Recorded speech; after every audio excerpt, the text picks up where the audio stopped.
ফরিদপুর জেলার কোতোয়ালি থানার চর মাধুতি ইউনিয়নের কালীতলা সাকিনে জনৈক শামসুল মোল্লার পুকুরের উত্তর পাড়ে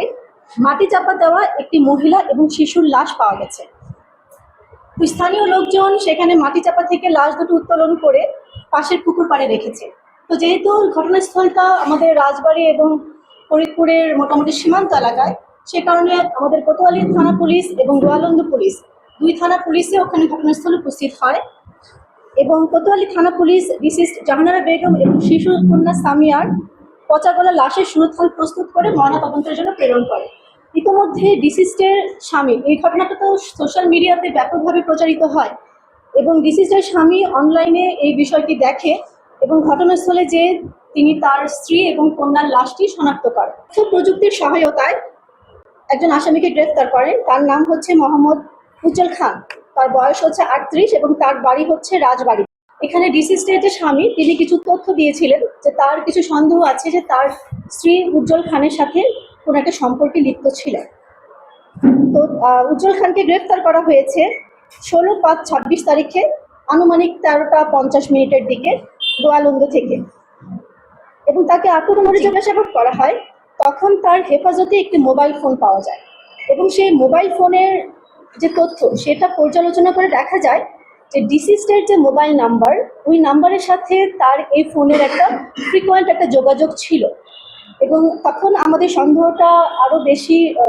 জোরদার হয় এবং তাকে আরও ব্যাপকভাবে জিজ্ঞাসাবাদ করা হয় এবং এই জিজ্ঞাসাবাদের এক পর্যায়ে তিনি জানান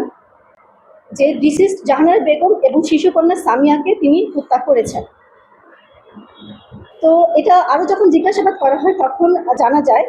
যে ডিসিস্ট জাহানারা বেগম এবং উজ্জ্বল তারা দুজনেই ঢাকার আমিন বাজারের সনি কোম্পানির একটা ইট ভাটায় শ্রমিক হিসেবে কাজ করত এবং সেখান থেকেই ডিসিস্টের সাথে তার একটা যোগাযোগ হয় এবং মোবাইল ফোনের মাধ্যমে তারা মোটামুটি 3 বছর যাবৎ তাদের মধ্যে একটা সম্পর্ক ছিল এবং স্বামীর বাড়িতে থাকার সময়ও সে তার স্বামীর অগোচরেই উজ্জ্বল খানের সাথে মোবাইল ফোনে যোগাযোগ রাখে। তো গোয়ালন্দের প্রতিবেশীর বাড়িতে মিলাদ মাহফিলে যোগদানের জন্য 4 তারিখ বিকাল 3টা 17-তে জাহানারা বেগম হামিদ মৃধার বাজার থেকে তার মোবাইলে 20 টাকা রিচার্জ করে এবং অটোতে করে আটককৃত উজ্জ্বল খানের বাড়ির উদ্দেশ্যে রওনা দেয় এবং আটককৃত উজ্জ্বল খান ডিসিস্টের সাথে মোবাইল ফোনে কথা বলে ওই সময়টায় এবং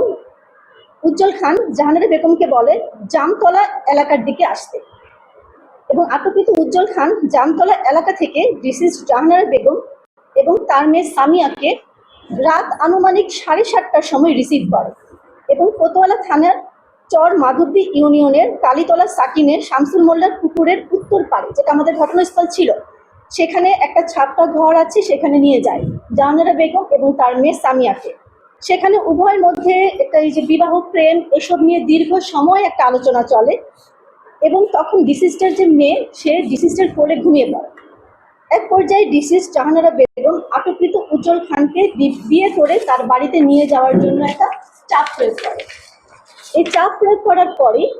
রাত আনুমানিক 11:30টায় উজ্জ্বল খান উত্তেজিত হয়ে হত্যার উদ্দেশ্যেই ডিসিস্টের বুক বরাবর সজোরে একটা ঘুষি মারে এবং এই ঘুষি মারলেই ডিসিস্ট ওই স্থানে সঙ্গে সঙ্গে অজ্ঞান হয়ে লুটিয়ে পড়ে এবং উজ্জ্বল খান ডিসিস্ট জাহানারা বেগমের মৃত্যু নিশ্চিত করার জন্য 2 হাত দিয়ে গলা চেপে ধরে তার মৃত্যুটা নিশ্চিত করে। এ সময় তার যে মেয়ে সামিয়া ঘুম থেকে জেগে উঠে এবং চিৎকার করে এবং চিৎকার করলে উজ্জ্বল খান তাকেও 2 হাত দিয়ে গলা চেপে ধরে মেরে ফেলে এবং তখন আসামি উজ্জ্বল খান জাহানারা বেগম ও শিশুকন্যা সামিয়ার লাশ গুম করার জন্য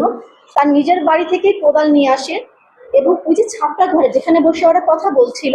সেই ছাপড়া ঘরের পশ্চিম পাড়ে মাটি খুঁড়ে গর্ত করে জাহানারা বেগম ও সামিয়ার লাশ গর্তে রেখে মাটি চাপা দেয় এবং কলা গাছ কেটে সেটার উপর দিয়ে ঢেকে দেয়। পরবর্তীতে যেটা 14 তারিখে লাশটা উদ্ধার হয়।